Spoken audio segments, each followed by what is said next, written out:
बघा, मीरा भाईंदर मध्ये सर्व जाती धर्मांची लोक राहतात आणि सर्वांना मराठीवर अभिमानच आहे, महाराष्ट्रावर पण सुद्धा अभिमानच आहे। परंतु हे मीरा भाईंदर हा शांतिप्रिय शहर आहे। हे पहिल्यांदा नाही दुसऱ्यांदा असं घडलं की मनसेनी एका व्यक्तीला मारण केली केवळ मराठीत तो बोलला नाही म्हणून। त्या माणसाला ती मराठी येत नव्हतं म्हणून तो कदाचित नाही बोलला असेल। मी अधिवेशनात होतो पण त्याला धडाधड 7 लोकांनी दुकानात शिरून त्याला मारलं। त्याची एफआयआर घेतली नव्हती, आम्ही एफआयआर करायला लावलं। एखादा व्यक्तीकडनं काही चुकलं असेल, चुकीचं केलं असेल तर त्यांनी पोलिसात तक्रार करावी, पण हे मारण खपून घेणार नाही याचं आम्ही निषेध केलं, जाहीर निषेध केला। त्यानंतर सर्व मीरा भाईंदरातले व्यापारी एकत्र आले आणि त्यांनी आज भाईंदर पोलीस स्टेशन, मीरावाड पोलीस स्टेशनकडे धरणा सुद्धा आयोजित केलं की असं मीरा भाईंदरमध्ये अशी दादागिरी खपून घेऊन जाणार नाही।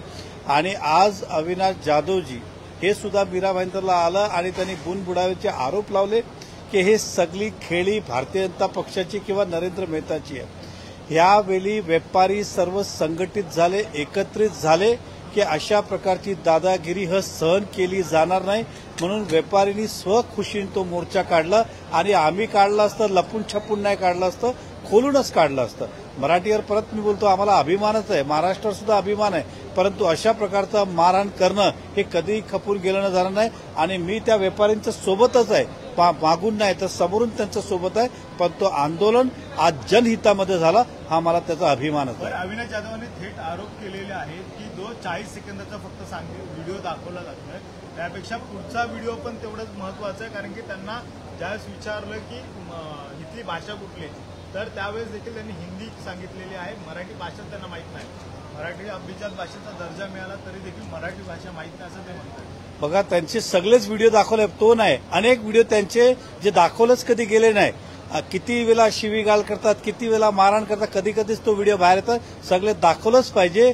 परंतु आमचं परत म्हणणं आहे, एखाद्याकडनं काही चूक होत असेल असं वाटत असेल तर तुम्ही तक्रार करा, कोर्टात जा, सरकारकडे जा, पण स्वतःहून मारहाण करणं हे खपून घेऊन जाणार नाही। अविनाश जाधवनी जे काही आरोप केले सगळे ते आहेत, त्याला आम्ही निषेधच करतोय।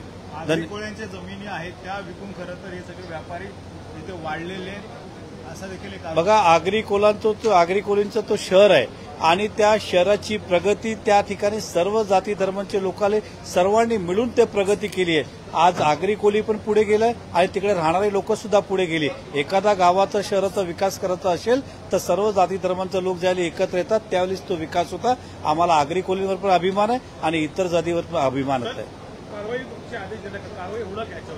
नाही, 100% आता एफआयआर ती झालेली आहे। आता मी या अधिवेशनात असल्याने मला ती माहिती घेता आली नाही। आता उद्या मी जाणार आहे मीरा भाईंदरला आणि त्या व्यापाऱ्यांच्या पाठीशी उभे राहणार आहे आणि सर्व मराठी माणसांना हे पटवून देणार आहे की अशा प्रकारचं खाली आपला स्वार्थासाठी वेळोवेळी मराठी भाषेचं आणि मराठी माणसाचं नावाचा उपयोग करतात, केवळ आपलं राजकारण शिजवण्यासाठी। हे मला या शहराला मेसेज द्यायचा, उद्या जाऊन ते आम्ही करणार। तुम्ही म्हणताय की त्या व्यापाऱ्यांना पाठिंबा आहे, मात्र ते व्यापारी देखील मराठी बोलण्यासाठी विरोध करतात, त्याला पण तुमचा पाठिंबा आहे? नाही, मी मराठी, बघा, मी पहिलाच सांगितलं, मराठी भाषेचा सुद्धा अभिमान आहे, महाराष्ट्राचा सुद्धा अभिमान आहे। अशा चुकीच्या गोष्टीला आम्ही पाठिंबा देत नाही। मी परत सांगतोय, मारहाण करत असेल तर त्याला अशा प्रकारचा त्यांच्या बाजूने मला उभं राहून, तेही माझे मतदार आहेत, ते कुठल्या समाज, कुठल्या जातीपेक्षा ते मतदार आहे, या राज्याचे रहिवासी आहेत, त्या शहराचा रहिवासी आहे। त्यांनी चूक केली असेल तर तक्रार करा ना, पोलीस आहे, कोर्ट आहे, इतर माध्यम आहेत, पण तुम्ही जाऊन डायरेक्ट मारहाण करणार त्याला कोणी खपून घेणार नाही। धन्यवाद।